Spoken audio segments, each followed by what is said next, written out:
What is up, guys? I do hope you're well. My name is Mark and today we're checking out some more r/am I the butthole. If you want to skip the initial waffle, timestamps are in the description and along the timeline below. But if you're new here, please consider hitting that like, that subscribe and maybe that notification bell too, as it really helps out our channel. And don't forget you can follow us on podcast too now, so you can take us with you wherever you go, and you can even join the channel through YouTube membership or head on over to Patreon with different levels and tiers and things like that. And with that being said, let's get straight in to today's stories. Much love, guys. Our next story is from 8937 Apple.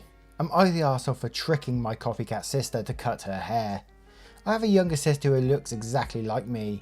I'm 19 and she is 16, but people have been mistaking us as twins for some time because of how close we resemble each other. We have the same height, same skin tone, similar voice even. She also has a habit of being a copycat. From way of dressing to hobbies, even piercings. I know it's cute if you look at it from the outside, sisters dressing and looking so alike that they are spitting images of each other. Honestly though, it's annoying and creeps me out sometimes. Like, yeah, we're quite close too, but why does she always happen to pick up everything I pick up? I've been asking her to stop that, but she always insists that she really just finds it suiting her liking, that she just had to try it herself by getting similar, if not identical things that I have. One afternoon I was tidying up some costumes in my college showroom and found a rather cute brown and pink wig. Looks like a mushroom. I put it on, think it looks rather funny, so I snapped a picture of it and posted it in my Instagram. I received a text from my sister asking if I really cut my hair. I did not mention it was a wig. The arsehole part is, while I somewhat have a feeling that she might copy that too, I lied and replied yes, I want a change of style. I went home when weekends came, and lo and behold, my sister emerged with the same silly brown and pink bob cut, except this one is her permanent hair. She was very surprised that I arrived with my hair still long, then realised that I lied to her. She was furious that she had to cut that silly hairstyle because she thought I had it, but truth be told, I never asked her to. She should have seen it in my picture that the hairstyle looked super silly and yet still tried to cut her hair that way. Our parents think it was a really bad joke and wanted me to cut my hair too to make it up to her. I wonder why they did not stop her in the first place. While I feel sorry for her, I'm somewhat glad that at least she won't be able to copy my hairstyle now with her hair so short, so I'm keeping my hair long. Wow, a little bit of petty revenge in there too, I like it. I'm going to go with not the arsehole in this one, but what I find really strange is your parents wanted you to cut your hair exactly the same afterwards. It's like, what the fuck? What kind of weird shit is this? Let's go down into the comments below to see what we can find. Subpar Juggler says, not the arsehole, not your fault if she did it, especially if she claims she isn't copying you and it's just a coincidence. Your parents should know better than to say you should cut your hair. A deleted account says, your parents expect you to cut your hair to be fair. That's weird. Sure, your lie was a bit of an arsehole move, but at some point your sister needs to develop her own sense of style. Not the arsehole. Kaloon Man says, not the arsehole. You caught her red-handed. She literally became angry because she couldn't have your identity anymore. Might be worth discussing therapy for her with your parents though. Skitten says, not the arsehole after all. She only copied your ideas because she honestly feels they suit her. You gave her an idea, that is all. She claimed to like it. Your parents are encouraging very bad behaviour by pressuring you. And now I turn this one to you guys. What do you guys think of this story? Let me know in the comments below. And don't forget to vote on that poll in the description. And this story is from Got Lucky 1245. Am I the arsehole for keeping a $300,000 prize to myself when I originally planned to share it with my boyfriend? My 26 female boyfriend, 27 male, is really into cars. He recently discovered a charity project where they fixed up an old Jaguar. It's worth around $300,000. You could buy a ticket for $50 to enter and the money went towards a good cause. My boyfriend is broke at the moment, so I offered to go halves with the ticket. He didn't want to because then the car wouldn't be his completely. I wasn't too worried about it and didn't mention it again. I did however buy a ticket for myself. Well, I won. As of August 1st, will be the owner of the car. When my boyfriend found out, he was really excited, so I told him I was going to sell it and put half of it into my savings and invest half of it. He said I can't sell our car without consulting him. I told him it's my car and I can do whatever I want. He now claims it's all a big misunderstanding and apparently wanted to go halves, but he hasn't got around to giving me the money yet. I call BS on it, but he keeps saying that we're a couple and we should make decisions together. Am I the arsehole for going ahead with the plan to sell the car and keep the money to myself? Edit, I broke up with him. I think it kind of answers it just with that edit there, but let's go with this one. Imagine if you was married to that guy. He would take you for what you were worth, man. Gee whiz. You offered to go halves at the very start. He didn't want no part of it. So, you know, this is his fault in the end. He lost out. He doesn't deserve a penny of that. And I'd love to see it. You spending it and investing it. I bet he's absolutely gutted right now. Let's go down in the comments below to see what we can find. Mari Princess says, not the arsehole, ooh, dump his ass. No misunderstanding, he didn't want to front the $25 to split the ticket and now he's trying to manipulate you. Kramanos says, not the arsehole, I intend to invest in an Apple 1976, but I haven't gotten around to it. Give me money! From the Valley says, not the arsehole, he didn't pay for the ticket, so he has no say in it. You're not married, you offered to split it, he said no. That's the end of it. Sounds like he's seeing dollar signs and feels angry you just don't want to share. It's your money and yours to do with it as you please. Love Burndole says, not the arsehole, I guarantee you if he had paid for the ticket on his own, it would be his car and not our car. But you pay for the ticket with your own money and suddenly it's our car. He even admitted when you offered to split it, he didn't want to share ownership with you. Your car, you get to decide what happens. Besides, you're the one who has to pay taxes on it if you're in the US. If you can't afford the tax bill for the car, it's best to sell it. And I turn this one to you guys. What would you do in that situation? Let me know in the comments below and don't forget to vote on that poll in the description. And this story is from Land Pearl. Am I the arsehole for feeling entitled to my dad's money? First post, my parents have been divorced since I was about 4. I, 18 female, need braces badly. I should have got it done when I was a kid, but my mum, 45, was in a bad financial situation, which I recently learned was because of my dad, 47 male, and his habit about lying about debt. My dad is actually a really great guy now. I don't hate him, I guess I'm a little mad about him moving across the country for my stepmom's job, so my sister, 16 female, and only see him twice a year at most. But it's his life, he's paid child support up until I turned 18, and he still pays for my sister. Anyway, the problem is that I need some serious dental work. The bill minus insurance is in the mid-thousands. I have a little bit of money but obviously not enough. My mum says she'll do anything she can, but I still ask my dad for his help. Turns out my dad has been putting less than 6 months of my child support since I turned 18 away into the stock market to give me more money when I go to college, which is super great of him. Besides any scholarships I might get, this is the only help I'll be getting with college. He promised to give me anything he has when I need it for my appointment. I asked for half the amount I need, which he told me he would give me, but the next time I asked, he said he only had about $1,000, all from the investment money he's putting aside for me. But this is all money I would have gotten given to me anyway, that I would have used for my own dental bills now. He's an adult, I thought he'd help me out with his own money, at least a little bit. As far as I can tell, he's not particularly in a tough spot right now. Still working, 2-income household with no kids, beside me and my sister. And he's never had to pay much besides child support and plane tickets 2 times a year, so we fly across the country to see him. Pre-COVID, we didn't go this summer. Would I be the arsehole if I asked my dad to help me out with his own money, in addition to the money he already planned to give me? Ooh. Personally think this is one of those ones that could go either way. 1, because you're an adult now, and you can pretty much look after yourself, right? But 2, I think this one could pretty much go either way. I mean, feeling entitled to his money makes you an arsehole in itself. You're not entitled to anyone's money in life. That's the end of it, in my opinion. But at the same time, I don't think it's an unreasonable request to ask your dad, look dad, could you help me out with some money to fix my teeth? You know, that's not an unreasonable request to ask your parents, right? Even though you are 18. But at the same time, don't be surprised when he shoots you down and says no to that request because you are 18, of course. Let's go down to the comments to see what we can find. Miss Luna Valentine says, you're the arsehole for feeling entitled to someone's money. Just ask him, and if you leave it at asking, then you wouldn't be an a-hole. If you keep pushing if he says no, you would be an a-hole for feeling entitled to someone's money. Temujin Ree says, you're the arsehole, you're an adult too. He took care of all his obligations with child support by your own admission, and yet your mother was unable to get your braces. Now he's putting more money aside for your future, money he doesn't owe and isn't obligated to give, and you still feel like you're owed that and more. Meh OK says, you're not the arsehole for asking for help from your father. It honestly sounds like you might be overthinking this. Call him and ask him.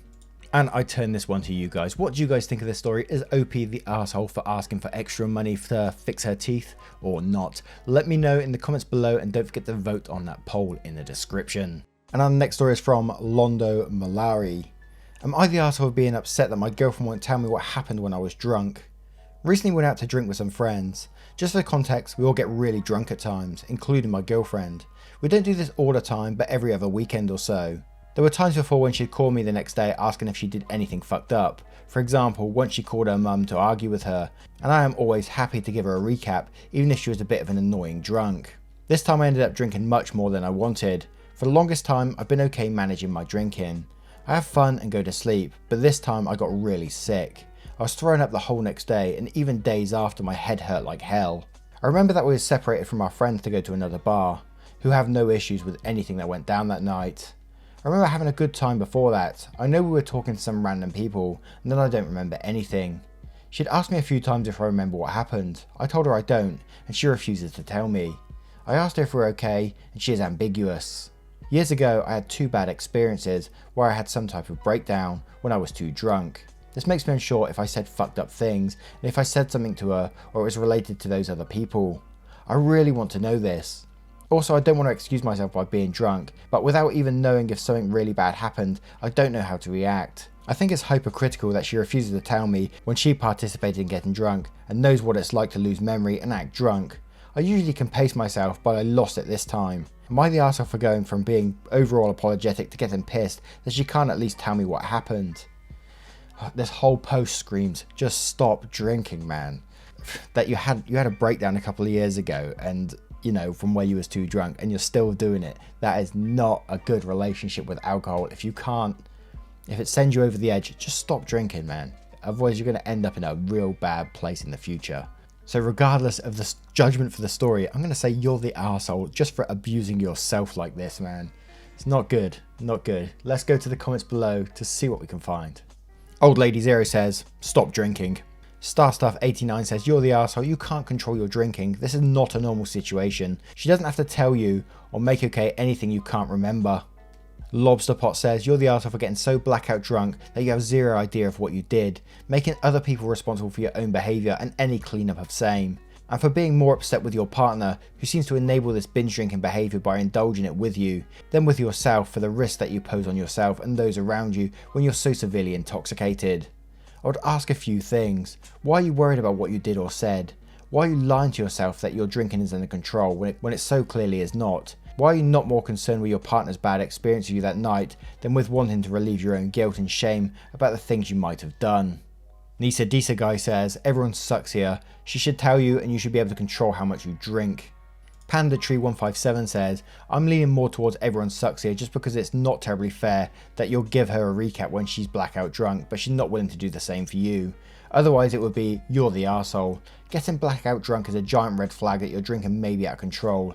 It might be excusable as a college student still trying to figure out the limits, but as a grown adult you should know how much you can handle. Stick to a decent drink limit so that doesn't happen, and if you can't, consider not drinking at all. And I turn this one to you guys. What do you guys think of this story? Let me know in the comments below, and don't forget to vote on that poll in the description. This story is from Snoo Cookies 5505. Am I the arsehole for fat shaming my daughter by telling her that she is too heavy to use the trampoline? Throwaway, title sounds bad. I have a 16-year-old daughter and a 10-year-old son. Recently we bought a trampoline for my son to use and get some physical exercise while not going out onto the streets. Unfortunately there is a weight limit for the trampoline, and when my daughter asked if she could use it, I told her no. Well, a few hours back my daughter used and the trampoline broke. My daughter started screaming and crying, and I rushed over to the scene and managed to get my daughter out. My daughter called me an arsehole for not warning her about the trampoline being broken, and I told her that she should not go onto it. I then told my daughter that the reason I told her not to go onto the trampoline was because the trampoline had a weight limit of 115 and my daughter is 195 pounds. My daughter yelled at me for fat shaming her and told me that I basically said to her that she is too fat to use the trampoline and she wants me to apologise. I refused and my daughter has not spoken to me since. The main reason my daughter is fat is because she refuses to eat the health food I make her and throws it in the trash and refuses to go daily exercise with me. Her mum lets her eat all the junk food she wants and does not help her daughter lose weight. So am I the arsehole for fat shaming my daughter by telling her that she is too heavy to use the trampoline? I think it's at the start of this story that really gets to me, is that you said you recently bought a trampoline for my son to use and get some physical exercise, whilst knowing your daughter also needs physical exercise, so why didn't you just get a trampoline with a higher weight restriction? It just doesn't make sense to me. But then your daughter did ignore you saying no and use the trampoline anyway and broke it, so that makes her partly the arsehole as well. But then the way you respond to your daughter at the end is pretty heartbreaking to me. And because, you know, in life there's some things you have to do with a gentle word, you know, not just tell someone they're too fat. I mean, come on, man. She's 16 years old, probably going through a lot of emotions right now. She's probably very conscious of her weight anyway. And it almost sounds like there's some resentment there because she won't eat the health food that you provide. Which at the same time, I can't blame her if the way you're talking in here is the way you actually talk to her in real life. So I'm going to go with almost a you're the arsehole to everyone sucks here kind of thing. As I kind of just feel sorry for the daughter in this story, to be quite honest. And I might be wrong in doing so, but hey, that's me. Let's go down to the comments below to see what we can find. 3 Fluffy says, you're the arsehole. You told her no. Did you say the weight limit is 115 pounds? Or just leave her to find that out? Sounds like you do fat shame her, and that's a guarantee to be counterproductive. You sound dismissive and uninterested in your daughter except when a problem arises. Just shoving health food at her and pushing her to go to daily exercise is not going to fix the complex issues of a teenage girl being overweight. I suggest some parenting lessons and therapy for both the daughter and you. DB Cat says, you're the arsehole. You bought a low weight trampoline on purpose in order to bait your daughter in exactly what happened. How long do you think your son will be able to use a trampoline that has a 115 weight limit? Puberty is coming soon for him. Your daughter has a weight issue due to parenting issues. You think only boring exercise to punish her is the way to make her lose weight. You want her to lose. A true trampoline that holds an adult person, an adult male, would hold your daughter and she could, gasp, exercise on the trampoline too. But you wanted to humiliate her, not help, under the guise of being the wonderful father who gave his son a trampoline. That is only useful for maybe a year or two, due to the ridiculous weight restriction on it. Kudos, you now need to send your daughter to counselling for the trauma of such a father. Good job, Dad. Sarcasm there, if you can't tell. Olivia M. Rose says, not the arsehole, shades of everyone sucks here. If this scenario played out exactly as you describe, then you probably should have told your daughter that the trampoline is meant for children, not adults, rather than just telling her no. Information is useful, but most teens and adults are over 115 pounds. Her breaking the trampoline is not an obesity issue, it's an adult using a child's toy issue. The reason I'm leaning a bit to everyone sucks here is because of none of the stuff about why your daughter weighs what she does is really relevant here. The fact that you include it and the way you word it suggests to me that you may, in fact, look down on or fat shame your daughter other times, perhaps unintentionally, even if the incident with a trampoline wasn't especially one of those times. And Kiva says, it's not that a specific thing was wrong necessarily, but you sound like a shitty parent in general. No empathy for your daughter comes across at all. And I turn this story to you guys. Let me know what you guys think of this story in the comments below, and don't forget to vote on the poll in the description. Anyway guys, once again, thank you for being here today. You are truly appreciated as always, and hopefully I will see you in the next one. Take care guys, much love to you. Goodbye.